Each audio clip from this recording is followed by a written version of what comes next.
The sun had barely risen over the dusty plains when the small town of Dry Creek stirred awake. A slight breeze rustled the tired curtains of the old barn at the edge of town, the same barn where a once strong man now lay still under a thin, weathered blanket. His name had been Matthew Hayes, a blacksmith by trade and a father by heart. But that morning the hammer had finally fallen.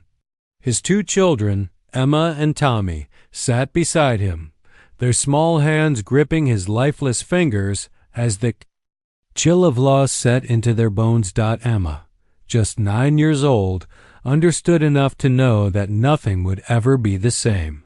Her little brother Tommy, only 5, didn't grasp the full weight of the moment, only that their father wasn't waking up, and his chest didn't rise and fall like it used to. The barn smelled of rust, horses, and old hay, but now it also smelled like sorrow. They had arrived in Dry Creek only a week ago. Matthew had been coughing badly but pushed on, promising the children that once he found work, he'd buy them a real home, a place with windows and chickens, maybe even a swing. But hope was a cruel promise in a town like Dry Creek. By midday, the children had wrapped their father in an old tarp and said a prayer, one Emma barely remembered from her mother's voice. She tried not to cry in front of Tommy. She had to be strong now. Mama had always told her that girls carry the sky on their shoulders when the world falls apart. So she straightened her back, wiped her tears, and held her brother's hand as they stepped out into the sunlit streets of a town that didn't know them and didn't want to. Their first stop was the sheriff's office. Sheriff Clancy was a round man with a permanent frown and a desk covered in dust. When Emma explained what happened, he didn't even stand up. "Ain't got no space for orphans, girl," he grunted. "County sends a wagon once a month to take strays to the orphanage up in Beckett's Bluff. You'll have to wait till." Then, when Emma asked where they were supposed to stay until the wagon came, he shrugged. "Ain't my problem, sweetheart. Try the church, maybe." The church turned them away too. No funds left for charity, the preacher's wife sighed, wringing her hands. The general storekeeper told them he didn't want kids loitering near the barrels, and Miss Penelope, the town seamstress, simply turned her nose up and closed her shutters. By sundown, the siblings had walked every dusty street, knocked on every door, and were left with nothing but aching feet and growling bellies. They found themselves sitting on the wooden sidewalk outside the general store, watching the townsfolk pass them by as if they were ghosts. Emma clutched Tommy tighter, her small body aching from exhaustion and hunger. Tommy leaned into her, murmuring, "I'm cold." Emma blinked back tears. The wind picked up and scattered dust across their shoes. The sky was bleeding orange and purple, but for them, it was just another reminder that another night was coming with no place to go. That's when he appeared. He was tall, lean, and coated in trail dust, his long coat whipping behind him as he led a tired mule down the road. His hat cast a shadow over his face, but the sun caught the glint of steel at his hip and the silver in his beard. Folks said he never spoke more than a word a day, that he hadn't smiled since the war, and that his ranch was haunted by silence. His name was Silas Boone, and no one really knew his story. Just that he kept to himself, owned a big ranch up in the canyons, and came to town twice a month for supplies, bullets, and whiskey. Children were told not to bother him. Men avoided his gaze. Women whispered about his loneliness like it was a ghost. But that day, as Emma stared at the stranger, she saw something else. Something not quite sadness, something not quite anger, something hollow. She stood up, her legs trembling, and stepped into his path. Tommy followed, holding her arm tightly. The mule snorted, but the man tugged its reins and stopped. His boots scraped on the dirt. He looked at them, really looked at them, two half-starved, dust-covered children with eyes too old for their years. Emma swallowed. Her lips cracked as she spoke. "Our dad died this morning. We got nowhere to go." Silence. A long, aching silence. The man didn't speak. His eyes studied them. Behind him, the sun cast his shadow long and thin like a ghost across the ground. Emma's heart thudded. She didn't know what she expected, maybe a nod, maybe a growl to move aside. But he just stood there, his jaw tight, his hand resting on the saddle horn. Then, finally, in a voice so low it almost disappeared in the wind, he whispered 2 words, "Come with me." He turned without another word and started walking down the road toward the edge of town. Emma hesitated, then pulled Tommy with her and followed. Townsfolk watched from behind curtains and barrels. Whispers rose in the air like dust.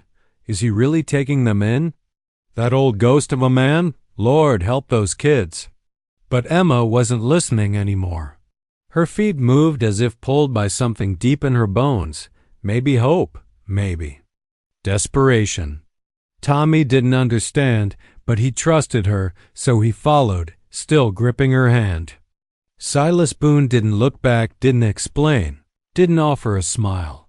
But for the first time since that terrible morning, Emma felt like someone had seen her, not as a burden, not as a stray, but as someone worth saving. As the 3 of them walked into the lengthening shadow of the open prairie, the town behind them faded into silence.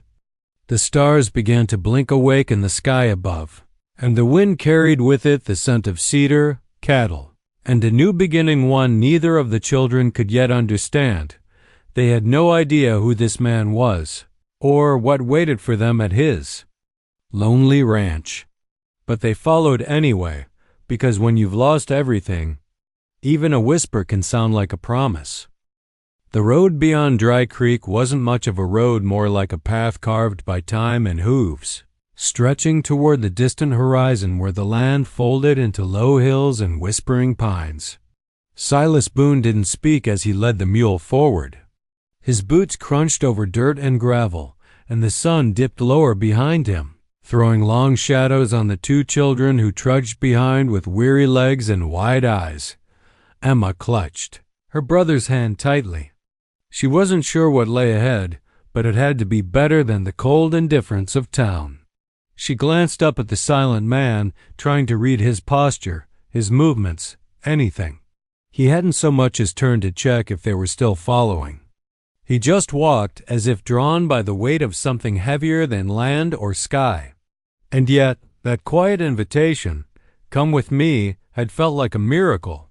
After nearly an hour of walking, they crested a ridge and came into view of the Boone ranch. It sprawled across a valley like a forgotten memory. The house was old but proud, its wooden beams worn by wind and sun. A barn stood nearby, leaning just slightly as if tired of standing alone. A small corral circled 3 horses, heads bowed. A chicken coop sat quiet in the fading light, and beyond that, past the orchard trees, stretched empty pastures glowing gold in the twilight. The ranch had once been full of life. Now it stood still, like a painting no one had looked at in years. Silas tied up his mule and walked to the porch without a word. The children followed. When he opened the door, it creaked, revealing a space that was both homely and haunted. Dust floated in the last sun rays slipping through the windows. The living room held a rocking chair, an old rug, and a stone fireplace blackened with soot.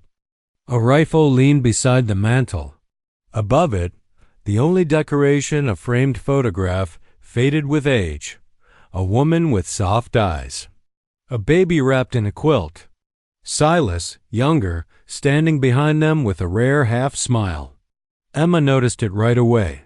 The air inside smelled of cedar, tobacco, and loneliness. "You'll sleep here," Silas said finally, gesturing to a guest room just off the hall. His voice was gravel, used sparingly, shaped by long stretches of silence. He didn't ask for names. He didn't ask questions. Just showed them a room with 2 beds, a small wash basin, and a window facing the corral. Emma blinked at the space. She couldn't remember the last time she saw clean sheets. Tommy yawned. "I'm hungry," he whispered. Silas gave a slight nod and disappeared into the kitchen. The children stood in place, unsure if they were allowed to move, to sit, to breathe. Then the smell of warm cornbread and beans drifted through the house like a lifeline. Moments later, he returned with 2 steaming bowls and a plate of buttered bread. He placed them on the dining table without a word.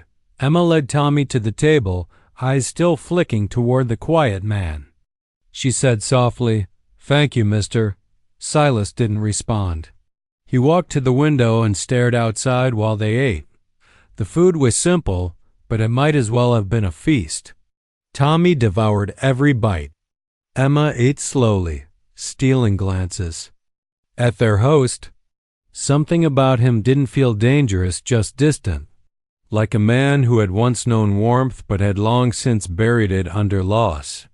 That night, after they'd washed and changed into some old clothes Silas had left folded on the bed, Emma tucked Tommy in and sat by the window. She stared at the stars overhead, so many of them, clearer than she'd ever seen. She whispered a prayer, not even sure who she was praying to.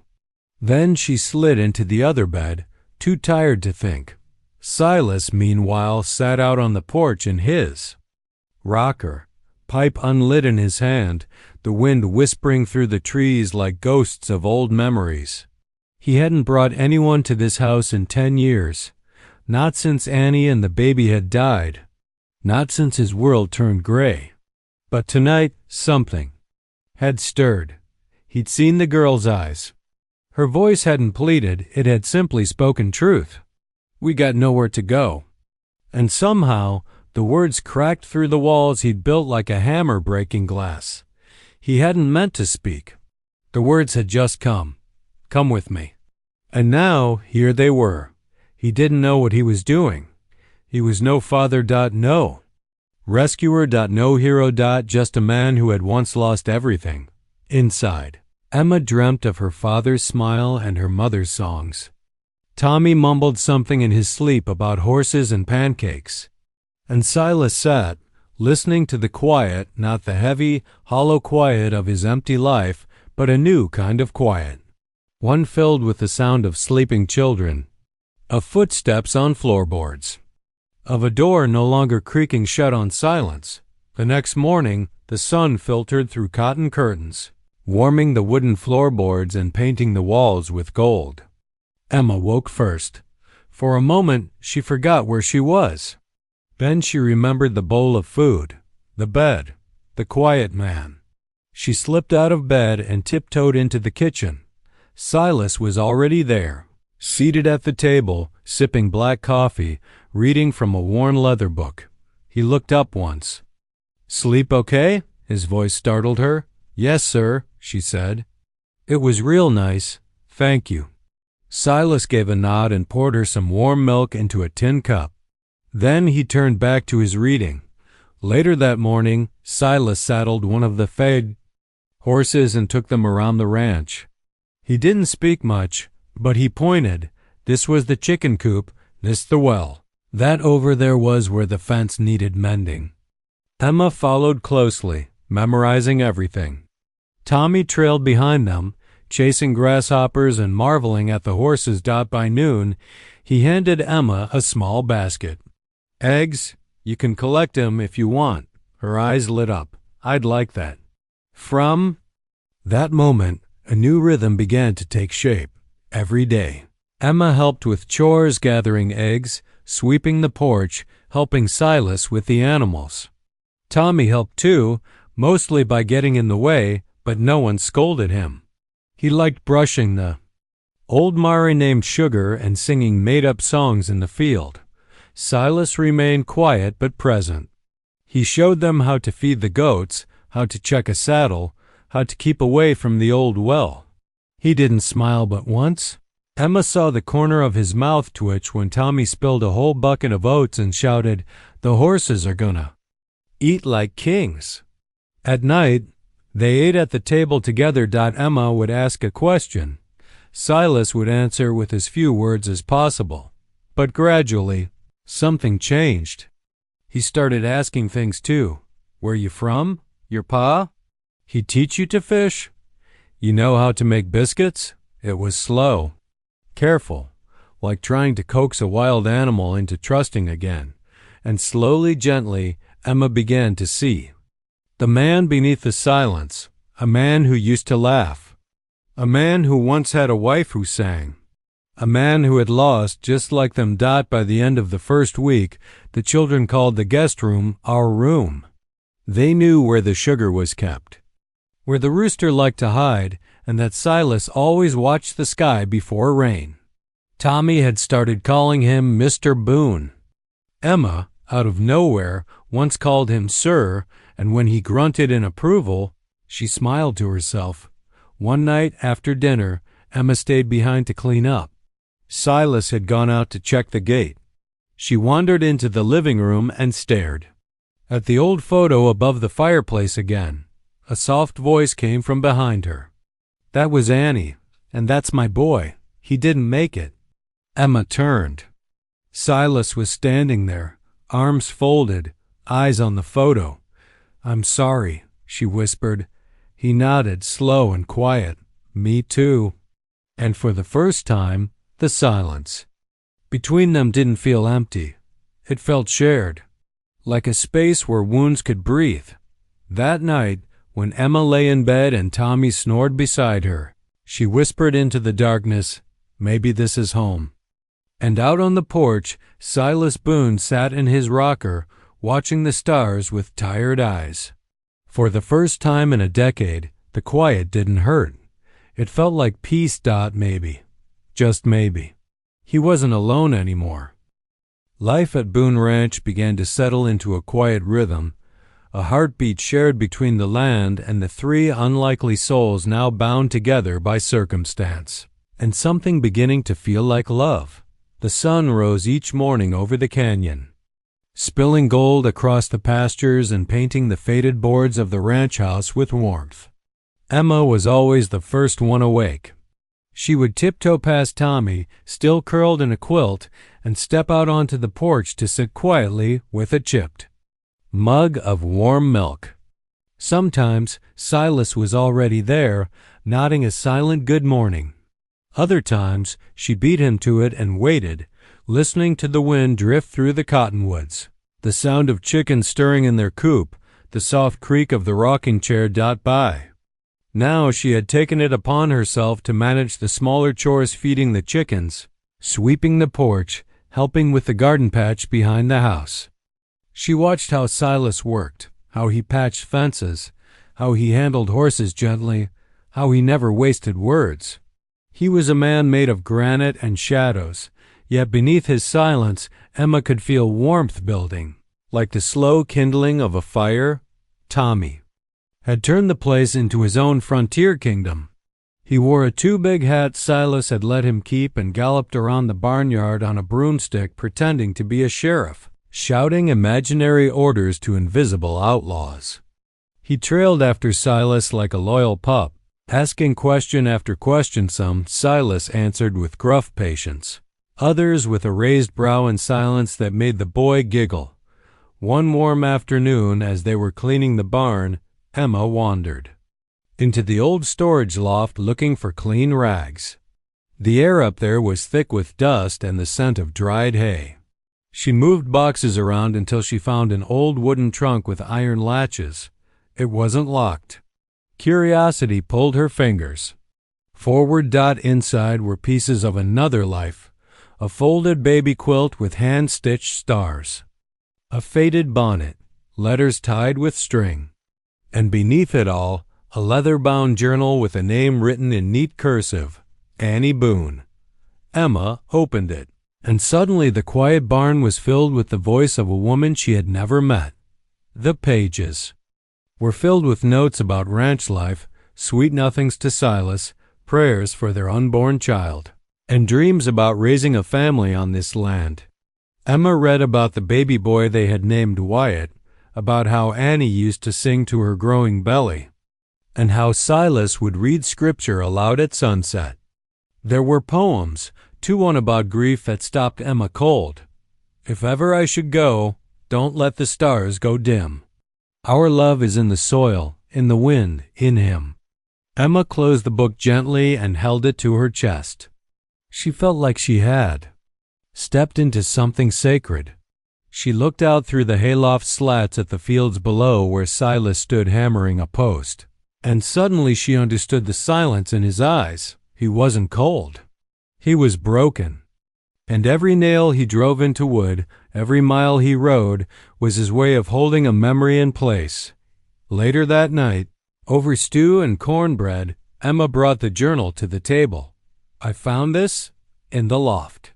"I didn't mean to snoop," she said softly, placing the journal beside Silas's bowl.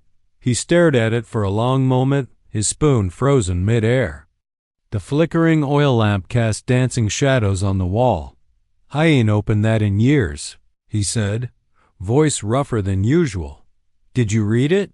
Emma nodded. Tommy looked between them, confused. "What's that?" Silas picked up the journal and opened the cover, running his fingers over the handwriting like it was a relic. "That's from my Annie. She was too good for this place." He looked up. "She died birthing our son. He didn't make it either." Silence fell like a curtain. Emma swallowed. "I'm sorry. She wrote real nice. Like she had sunshine in her words." Silas smiled. Actually smiled, just a flicker. She did. Brought light into every corner. For a long time after dinner, no one spoke. The journal sat on the table like a bridge across time. A few days later, a storm rolled in from the north harder than Avenumth harder than Fathervin like a bridge across time. A few days later, a storm rolled in from the north harder than any in recent memory. The sky turned dark before noon.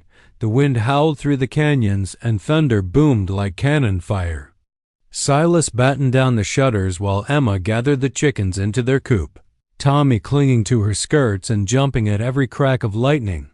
Rain pounded the roof, and the children sat huddled by the fireplace while Silas lit extra lamps and checked the seams in the doors. Then, from outside, came a sharp yelp. Silas bolted upright. "Where's the dog?" Emma blinked. "I thought he was in the barn," but before she could finish, Silas had thrown on his slicker and burst out into the storm. Tommy screamed, frightened by the thunder. Emma wrapped him in a quilt and held him close, heart racing. Minutes passed like hours. Then she saw movement through the window. Silas returning, soaked to the bone, cradling the old hound that had gone lame last winter.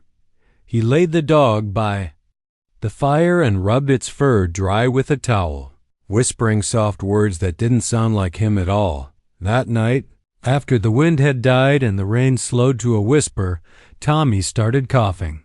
At first, it was small. Then it grew deep and ragged. Fever crept into his skin, and his face turned pale.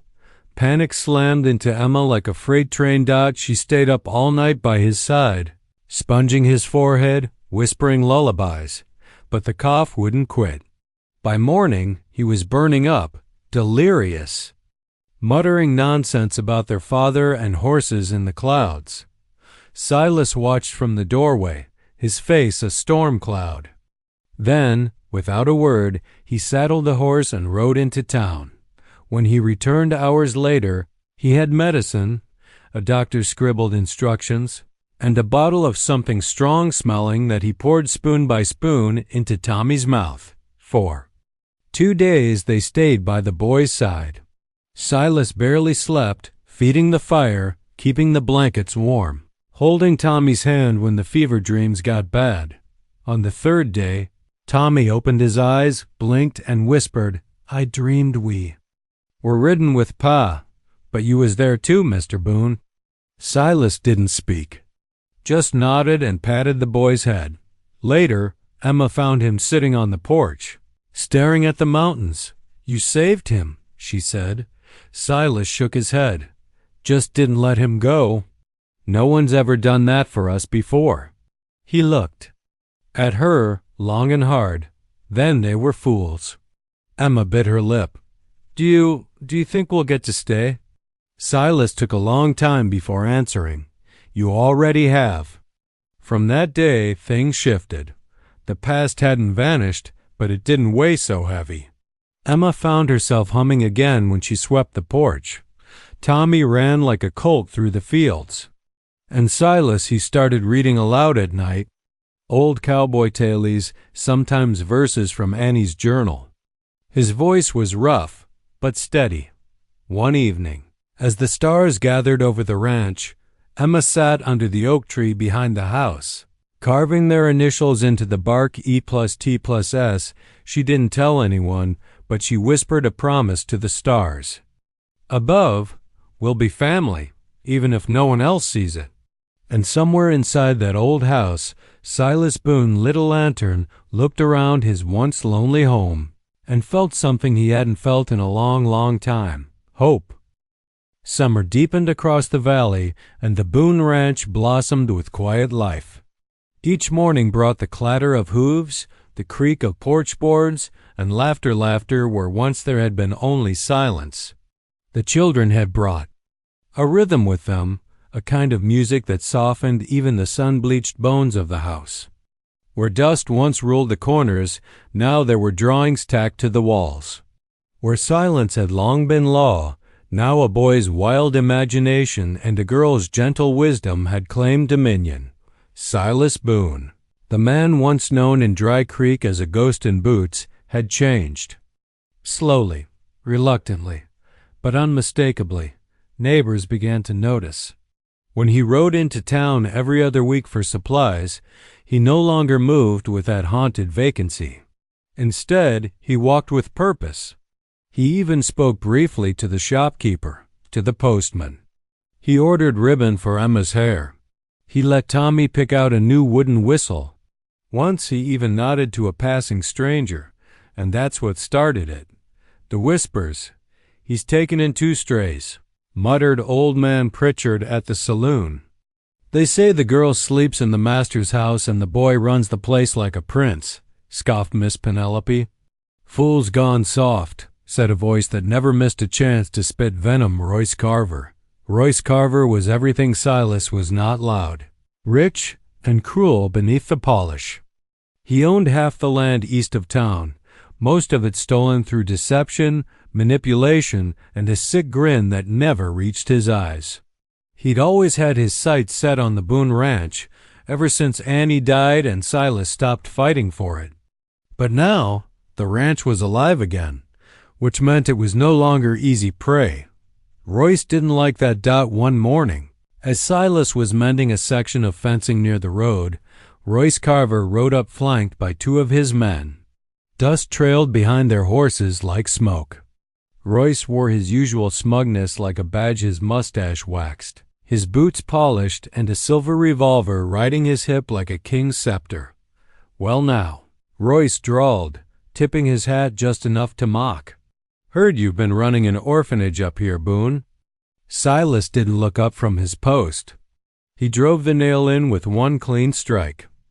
"Ain't your business," Royce chuckled. "Everything around here is my business, neighbor, especially when county law don't look kindly on vagrants squatting on private land." Silas turned, slow and measured. His eyes were ice. "They ain't vagrants. They're mine." "Yours?" Royce leaned forward in the saddle. "Funny. Thought you buried your family a decade ago." Silas stepped closer, jaw clenched. "Careful what you say next." The ranch hands behind Royce tensed, hands drifting to holsters. But Royce only smirked. "You think the law won't care that you're housing 2 kids without kin, without papers, without church sanction? Think again." He tipped his hat mockingly. "Be a shame if someone reported you to the sheriff." Then he rode off, trailing menace like a cloak behind him. That evening, Emma found Silas staring at a piece of parchment on the kitchen table. It was a letter. From the sheriff's office, a formal notice questioning the legality of the children's stay. Emma's heart fell as she read it. "You're not sending us away, are you?" she asked, voice barely more than a whisper. Silas didn't answer right away. Then, with steady eyes, he said, No, but I may have to fight for it. Tommy, hearing the worry in their voices, looked up from where he'd been playing on the floor. Is the bad man gonna take us? No, son, Silas said, surprising himself with the word. Son? He didn't take it back. The days that followed were filled with tension. Silas rode into town and tried to speak to the sheriff, but Clancy was a man who preferred the path of least resistance, and Royce Carver's donations to the town made resistance expensive. The law, it seemed, wasn't on the side of orphans or the men who tried to save them. Emma tried not to let the fear show. She kept baking biscuits, reading to Tommy, doing her chores, but her eyes lingered on the road, waiting for trouble. And then it came. One morning, Tommy wasn't in his bed. Emma ran through the house in a panic. Tommy? Tommy. Silas came running too, boots thudding on the wooden floor. They checked the barn, the chicken coop, the well, but nothing. Then Emma spotted his small footprints in the wet earth near the edge of the pasture. He went out in a storm, she whispered. Dark clouds were already forming over the horizon. Lightning cracked far in the distance. Silas saddled his horse before she could blink. Stay here, he ordered. Emma grabbed his arm. Please find him. Silas rode like the wind. He knew the land better than anyone, and Tommy was small, but full of curiosity, likely chasing some wild pony, trying to prove something. Rain began to fall in sheets. He found Tommy just before dusk huddled in a rocky alcove beside the canyon creek, soaked to the skin, shivering but alive. His whistle lay beside him, mud-caked. I wanted to catch the white horse, Tommy said through chattering teeth. I was going to show you. Silas didn't scold him. He wrapped the boy in his slicker, lifted him onto the horse, and rode hard for home. When they returned, Emma burst into tears and hugged Tommy so tightly he couldn't breathe. Silas stood over them, silent, but something shifted behind his eyes. Something old and locked away. He stayed up all night again, drying Tommy's clothes, boiling herbs, and feeding him broth spoon by spoon. Emma sat beside him, and somewhere in the still hours between midnight and dawn, she laid her head on Silas's shoulder and whispered, I'm scared. He didn't say it would be okay. He wasn't that kind of man, but he reached up and placed his hand on her head. You're safe now, he said. The next day, Royce Carver returned, but this time he didn't come alone. He brought 2 deputies and an official from the county. We've come to take custody of the children, he announced, voice oily. Silas stood on his porch, a rifle across his arms. You take one step on my land, he said coldly, and you'll answer to me. The standoff was tense. But then something happened. The townsfolk came, one by one. Neighbors who had once watched in silence now stepped forward. The shopkeeper, the blacksmith, the preacher, even Miss Penelope. They stood behind Silas, arms crossed, faces firm. They belong here, the preacher said. They've brought life back to this place. Boy nearly died, the shopkeeper added. Silas saved him. They ain't strays, said the blacksmith. They're Boone's blood now. The officials, outnumbered and unsure, retreated. Roy spat in the dust and rode away.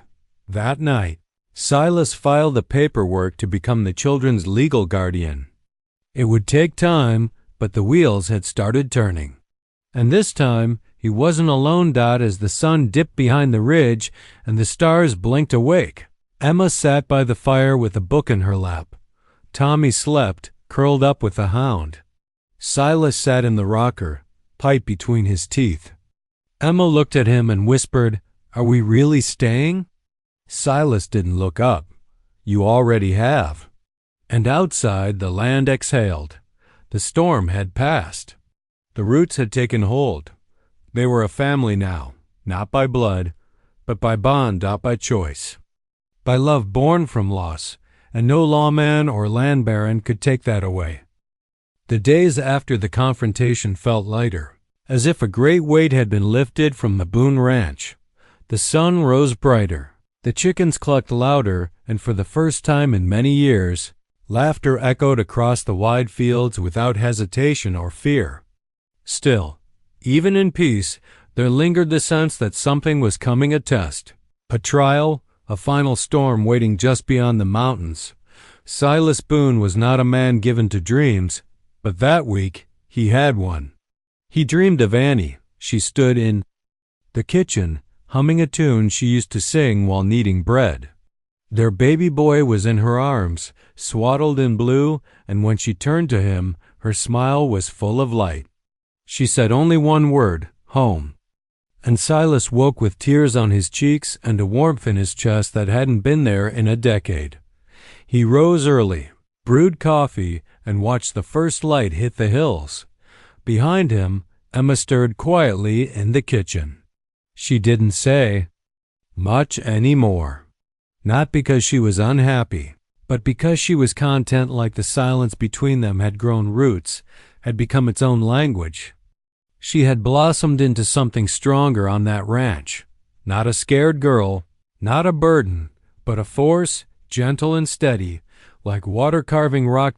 Tommy, on the other hand, had become a whirlwind of energy.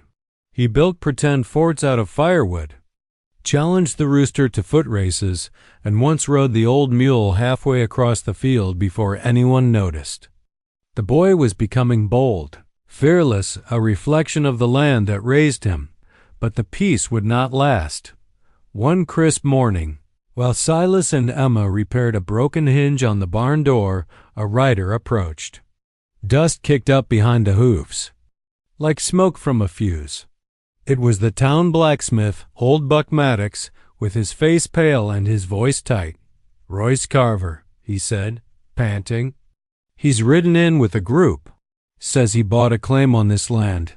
Silas narrowed his eyes. "That's a lie." "Maybe so," Buck nodded, "but he's got paper.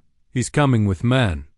And so it began. By afternoon, Silas had cleaned his rifle, filled a satchel with extra rounds, and saddled the horses. Emma stood on the porch, fists clenched.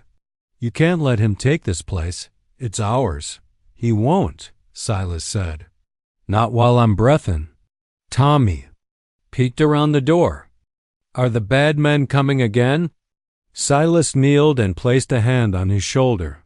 "You remember what I told you about storms?" Tommy nodded. "They pass." "That's right." Silas gave a faint smile. "But we still brace for him." Royce came the next day, just past noon, leading 6 armed men. They wore smugness like armor, riding tall, rifles slung across their backs. Royce halted at the edge of the fence line and called out with that same venom-laced voice. "This land was once granted under rail bond rights. I bought the deed from your cousin in Abilene. I own it now." "You're lying," Silas replied, calm as ever, standing in the yard with Emma beside him. "Got paper," Royce said, holding up a document. "You'll need more than ink and lies to take this place." Royce's eyes narrowed. "You really gonna put those kids in danger over a patch of dirt?" Silas didn't blink. "It ain't dirt, it's home." Royce smirked. "Fine. Let's settle this the old way." He dismounted, tossed off his coat, and pulled his revolver. Emma gasped. Tommy, from inside, clutched the curtain, watching. The ranch was no stranger to showdowns. This land had seen death. It had tasted blood. But this time, it would be different. This time, the fight was for more than pride or property. It was for the soul of something reborn. Silas stepped forward, rifle still in hand, but lowered. "You think I'll draw on you, Royce? In front of 2 children who just found peace? You scared?" "No," Silas said. "I'm tired of men like you thinking paper makes you God." And then something unexpected happened. The townsfolk came again. From the ridge, from the trails, from wagons and horseback, they arrived one by one. Buck Maddox, Preacher Harlan, even Miss Penelope. They stood in a line beside Silas. "You want that deed honored?" Preacher Harlan said, stepping forward. "Then take it to court. But you set foot past this fence with a gun, and you'll face us all." Royce's smirk faded. "You gonna start a war for a couple of orphans and a man with nothin' left?" Emma stepped forward then, voice small but sharp. "He has us," the crowd murmured. A horse snorted. Wind rattled the grass. Royce hesitated. His men looked uneasy. They hadn't signed up to shoot into a crowd of townsfolk. He gritted his teeth. "You're all fools. He's nothing." Buck spat. "He's more of a man than you'll ever be." With a bitter growl, Royce mounted up and turned away. "You'll regret this," he barked. And then they rode off.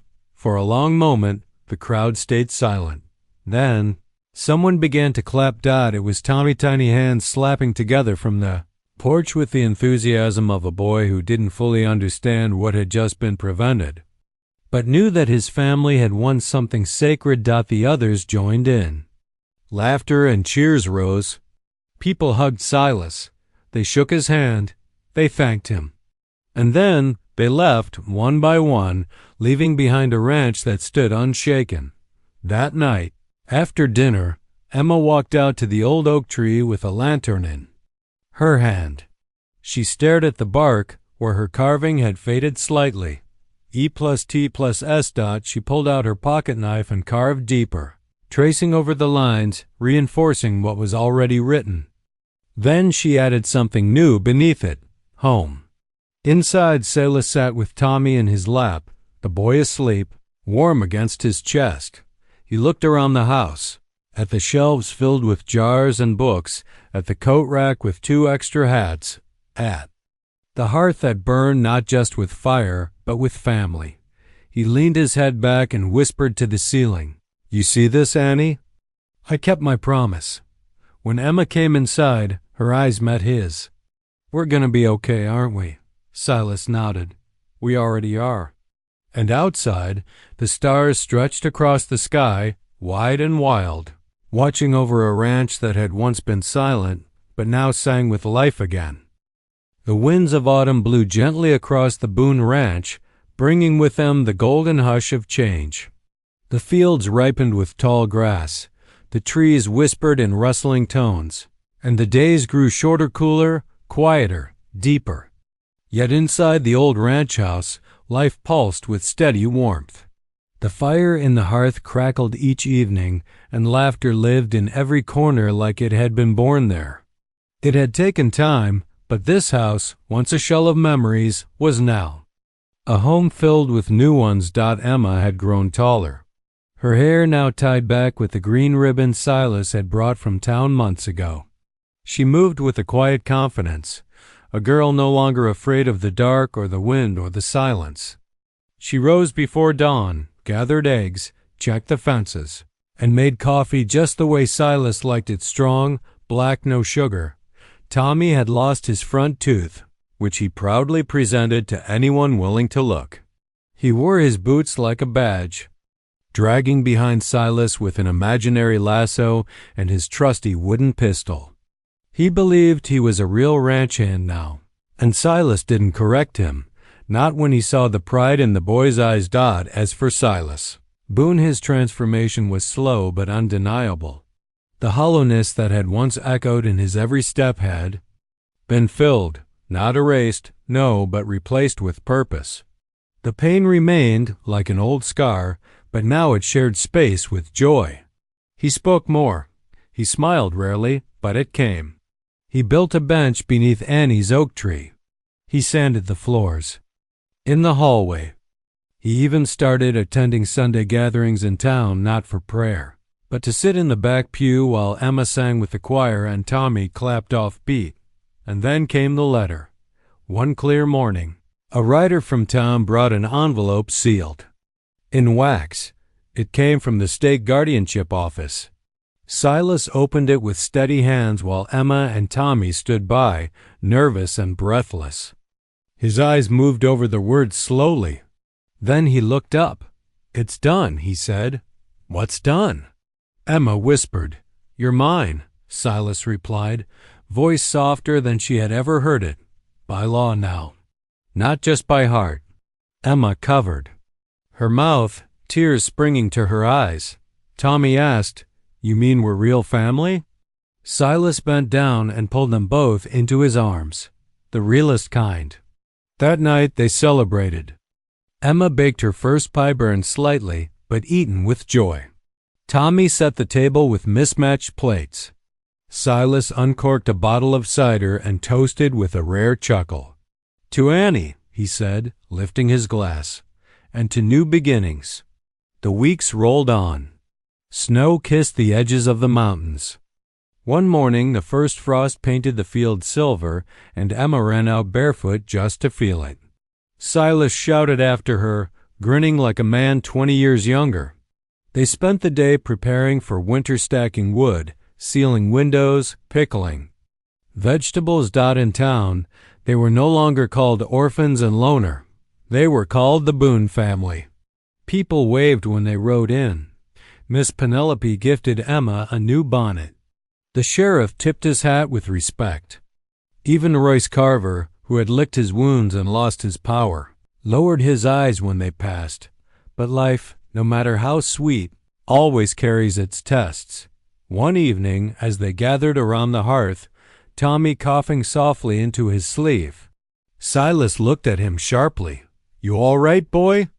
"I'm okay," Tommy replied, but his voice was hoarse. Emma touched his forehead and frowned. "He's burning up." Silas didn't hesitate. He mounted his horse and rode into town through the falling snow, his coat flapping like wings.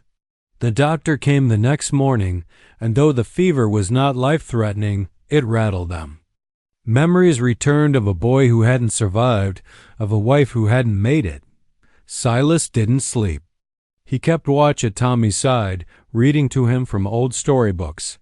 Emma brought soup and fresh cloths. For 3 days they fought the fever together. On the 4th day, Tommy opened his eyes and smiled. "I dreamed we had a dog," he whispered. Silas blinked. "Then maybe it's time we got one." That spring they did. A mangy pup showed up near the barn one day, ribs poking out, one ear bent. Emma named him Dusty, and Tommy declared him the best hound in the world. Years passed gently. Emma became a young woman, strong-willed and steady. She learned to ride as well as Silas, shoot better than some men in town, and kept the books for the ranch with sharp eyes. When the new schoolhouse was built, she taught there part-time, her soft voice guiding younger children who reminded her of herself. Tommy grew fast. Wild and loyal, always a step behind Silas. He fixed fences, trained horses, built traps, and carved his initials into the beams of the barn. At 10, he swore he'd never leave the ranch. At 12, he told Emma he wanted to be just like Silas. At 15, he stood tall beside his adoptive father, a man in his own right. Silas aged, of course. The lines around his eyes deepened. His hands grew slower, his beard grayer, but the light never left. He walked the land every day, fed the stock, sharpened tools, and told stories about Annie when the stars were out. One autumn evening, years after that first whisper, "Come with me," the three of them sat beneath the old oak tree. Leaves fluttered down like gold. Dusty lay nearby, tail thumping. Emma had a sketchbook in her lap, Tommy a harmonica, and Silas nursed a cup of coffee gone cold. "You ever think about what would have happened if we hadn't met you?" Emma asked softly. Silas looked at her with eyes the color of stormy skies. "Every day," he said, "and," she pressed, "and I thank God we did." Tommy looked up. "You think May would have liked us?" Silas stared up through the branches. "She would have loved you." Emma reached for his hand. Tommy did too. The three of them sat in silence, comfortable, whole. The wind whispered through the leaves, and it sounded like laughter, like prayers, like memories being born. And as the stars gathered overhead and the fireflies danced in the field, Silas Boone, once a man lost to grief, once a ghost among them. Living closed his eyes and breathed in the scent of earth, firewood, and family. They had been strangers. They had been broken. But love, when chosen, rewrites every page. And now they were Boone. Forever. The end.